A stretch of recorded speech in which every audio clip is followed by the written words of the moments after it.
It is 3 in the morning and you are awake again. No reason, no noise. Just your eyes open in the dark and a low-level hum of something you cannot name, while your legs pull tight beneath the sheets like a cord being wound too far. You have probably tried a supplement for this. You have probably tried more than one. All 3 of those symptoms share a single underlying mechanism that nobody printed on any of those labels. The global magnesium supplement market generates over $4.5 billion annually, and it is growing. The compound that dominates it is magnesium oxide, an inorganic salt that is cheap to manufacture, has a longer shelf life than chelated alternatives, and carries the highest percentage of elemental magnesium by weight of any form on the market. 60% elemental magnesium per gram. That number looks excellent on a label. It is the number the industry leads with. What the label does not say is that elemental magnesium content and absorbed magnesium are 2 entirely different measurements, and the gap between them is where the money gets made. Published research in the journal Magnesium Research, authored by Feroz and Graeber in 2001, measured the fractional absorption rate of several commercial magnesium preparations in human subjects. Magnesium oxide absorbed at 4%. Magnesium glycinate, the chelated form, absorbed at 18.8%. That is not a small difference in a clinical context. Nearly 2/3 of adults in the Western world are already failing to meet the recommended daily intake for magnesium, according to a review published in the journal Scientifica. When the form they are using to correct that shortfall absorbs at 4%, the correction is largely theoretical. The absorption gap exists because of chemistry. Magnesium oxide is an inorganic salt.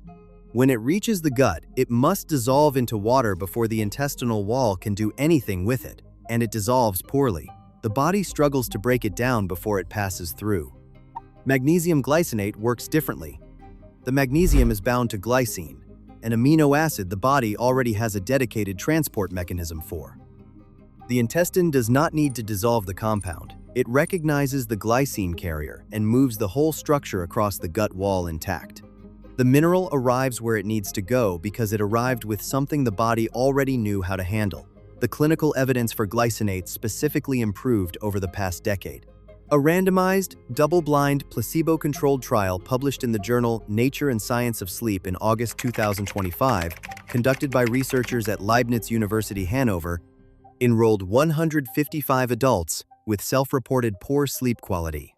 Participants given 250 milligrams of elemental magnesium in bisglycinate form showed a significantly greater reduction in insomnia severity index scores compared to the placebo group by week 4. The effect was most pronounced in participants with lower baseline dietary magnesium intake, a finding the authors interpreted as evidence that what they were measuring was, at least in part, nutritional correction. The mineral was not introducing something new, it was restoring something the body had been short of. Humans have sought out concentrated magnesium compounds for thousands of years, without knowing the chemistry. The Dead Sea has been used therapeutically since ancient times. Its waters dense with magnesium and potassium. The mineral springs at Epsom in Surrey, England, were discovered in 1618 when a local cowherd noticed that the bitter pool he found healed the wounds on the cattle that waded through it. Within decades, Epsom salts, composed of magnesium sulfate, were established across Europe as a remedy for muscle pain and nervous exhaustion.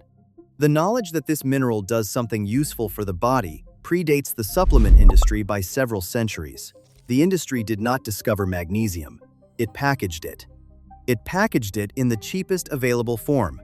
Magnesium oxide costs less to produce than chelated magnesium compounds, carries more elemental magnesium per gram, which produces an impressive number on the label, and remains stable on a warehouse shelf for longer.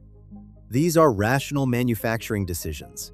A product with 60% elemental magnesium content, low production cost, and long shelf life is an easier business case than a chelated alternative with a lower elemental percentage, higher input cost, and a more complex manufacturing process. The industry chose magnesium oxide because it made financial sense.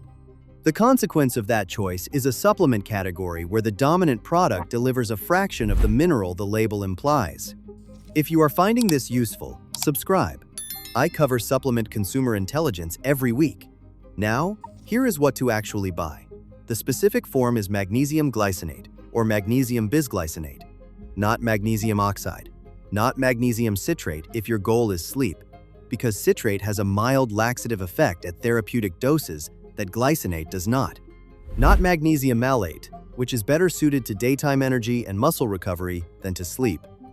Glycinate is the form with the most consistent clinical support for the three symptoms this video opened with: sleep disruption, anxiety, and nocturnal muscle cramping.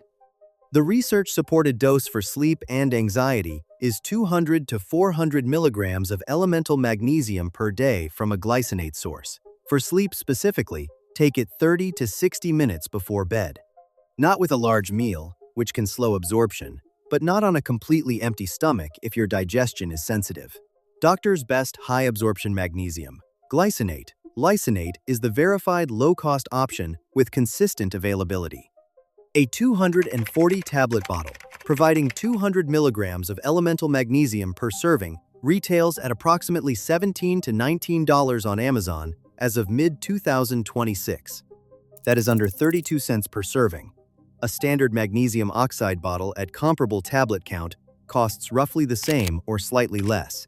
You are not paying meaningfully more for glycinate. You are paying within a few dollars for a product that actually crosses the intestinal wall in meaningful quantities, rather than one that reads well on paper and exits largely intact. Two limitations are worth stating plainly. Magnesium glycinate is not a pharmaceutical intervention for clinical anxiety disorder or diagnosed sleep disorder.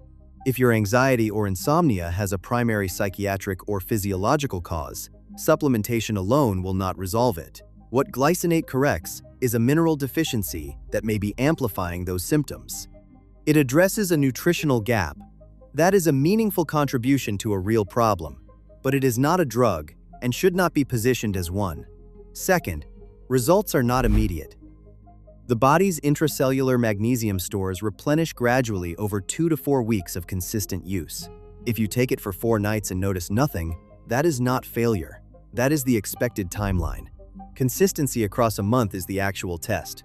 The global magnesium supplement market generates over $4.5 billion annually from a category dominated by a form the body absorbs at 4%. The form with meaningfully better absorption retails for approximately $18 and has been sitting in the same supplement aisle this entire time. The label on your current bottle says magnesium. It does not say which one.